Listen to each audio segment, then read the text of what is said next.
The late 19th century. The world was desperate for a way to communicate without wires. It was the equivalent of magic. And then a spark. Or rather, a signal. And with that signal, began one of history's most ruthless, most monumental battles over an idea. So I ask you, who truly invented the radio? You think you know the answer, don't you?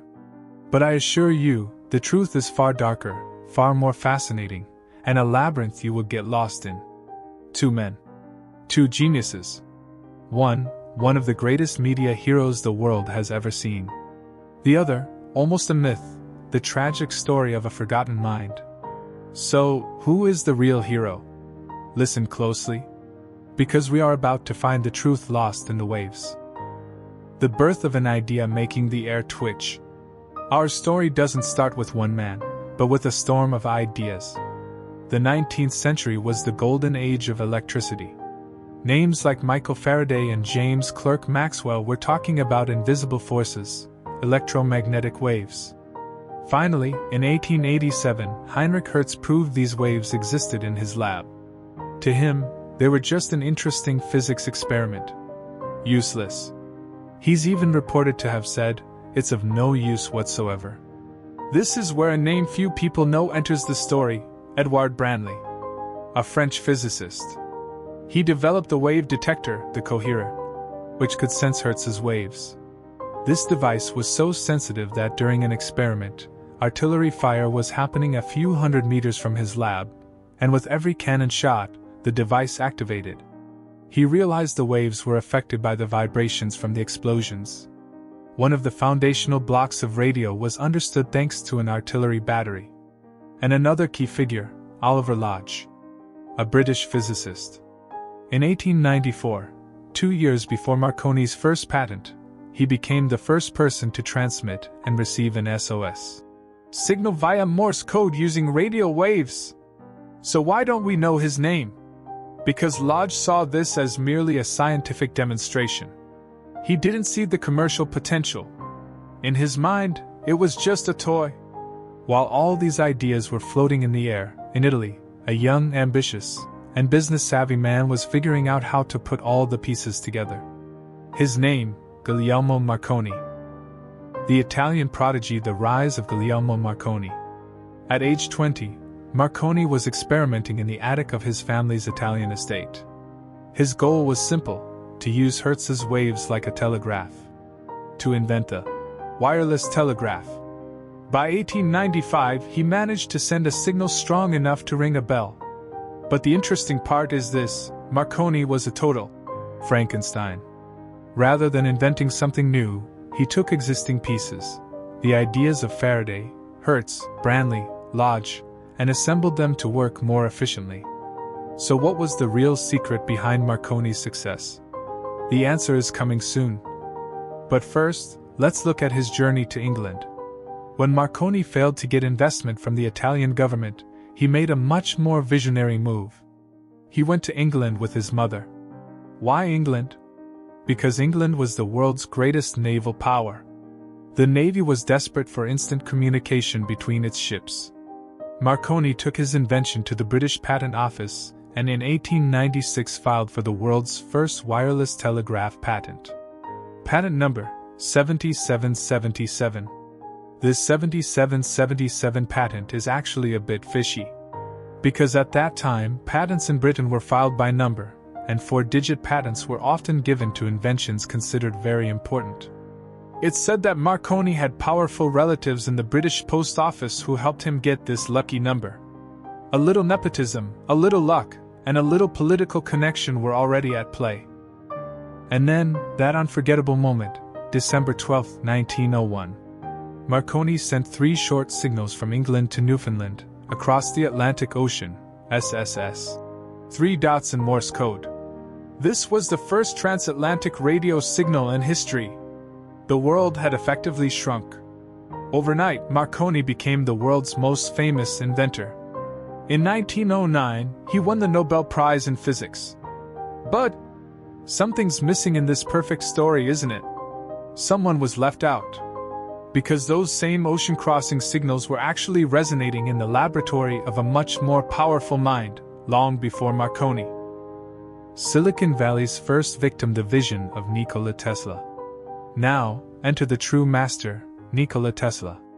A Serbian-American genius. He had won the War of the Currents against Thomas Edison, the king of direct current. And he, much earlier than Marconi, in the early 1890s, was working on a way to communicate not just with radio waves, but by using the Earth itself. What was Tesla's dream? Not just to send Morse code. No, he thought much bigger. A global wireless energy and information network. The radio in your home, your watch, everything would receive energy from the air for free. The 100-year-old version of today's wireless internet and wireless charging idea. Here's a shocking truth. Tesla, even before Marconi's first patent, gave a public demonstration in St. Louis in 1893. In this demonstration, he used radio principles to remotely control a boat wirelessly. Shocking, right? In 1893, he was wirelessly controlling a drone. The audience was mesmerized. But no one said, "Wow, this is the foundation of radio." They just thought, "Look at this guy doing with his crazy things," and were amused. Tesla received a much more comprehensive patent for wireless transmission. In the US in 1897, 4 years before Marconi's famous transatlantic signal. Patent No. 645-576. This patent contained all the components that formed the basis of the radio. So, why did history write Marconi as the hero and not Tesla? The answer is simple and brutal: money. Tesla's laboratory was destroyed in a mysterious fire in 1895. All his work, his notes, gone. At the same time, his wealthy backer, J.P. Morgan, was not pleased with Tesla's idea of giving free energy to the world. Free energy doesn't make anyone money. Morgan withdrew his support. Tesla became isolated, broke, and increasingly eccentric. Tesla had strange habits. He would wipe all the silverware with a towel before eating at someone's house, fearing germs. He was obsessed with numbers divisible by 3. He would walk around a building 3 times before entering. These eccentricities made him seem less reliable as an inventor. Meanwhile, Marconi always presented the image of a suited, tied, trustworthy company CEO. Sometimes, history writes not just the inventions, but the image. The trial of the century, the battle in court. The early 1900s were filled with victories for Marconi, while for Tesla, it was a struggle. Tesla claimed that Marconi's patents were actually a theft of his own ideas. Marconi argued that Tesla's patents were invalid. This was a war not between 2 inventors, but between 2 corporate giants, the Marconi Wireless Telegraph Company versus the nearly powerless Tesla. So, did Marconi really steal Tesla's ideas? Here's a little-known piece of evidence. In 1900, Marconi applied for a U.S. radio patent. The office rejected his application. Reason: it interferes with the prior patents of Tesla, Lodge, and Stone. So, American authorities were already saying, back then, that Marconi hadn't invented anything original. But Marconi didn't give up. He removed some technical details from Tesla's patents and resubmitted his application. And in 1904, surprisingly, the patent was granted to him. How did this happen? Historians believe the powerful British and American capital behind Marconi may have applied political pressure. The years passed. Tesla died alone, in debt, in a New York hotel room. Marconi went down in history as a brand, a legend. Until 1943. Justice from the grave, the Supreme Court ruling. World War II is raging. The US government has to pay enormous royalties to the Marconi Company to use radio technology. This is a huge burden. And then, government lawyers delve into the dusty archives of history. They find Tesla's old patents. And in 1943, the US Supreme Court made a historic ruling. The decision was this: Marconi's radio patent is invalid. Because what he did was add minor improvements to the prior inventions of Nikola Tesla. The true inventor of the radio is Nikola Tesla. This was monumental justice for Tesla. But tragically, this ruling came just a few months after Tesla's death. He never saw this victory. The world had officially recognized that the inventor of the radio was not Marconi, but Tesla. But it was too late. The history books had already been written, the legend was already set in stone. So, did Marconi invent anything at all? Absolutely. Marconi was less of an inventor and more of a brilliant entrepreneur and engineer. His real success was taking radio out of the laboratory and turning it into a practical, commercial product used worldwide. So, Tesla found the idea, but Marconi sold it. This wasn't a first in history. Thomas Edison often did the same. He took others' ideas, commercialized them, and became famous. So, this story teaches us one thing: sometimes, having the brightest idea isn't enough.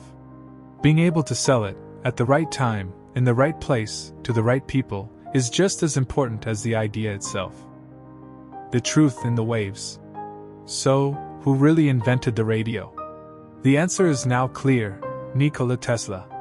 But this story isn't about one winner and one loser. It's a story of how history can be distorted, of the power of an idea and the cost of failing to protect it. Tesla dreamed of the future. Marconi made that dream a concrete reality with the technology of his time.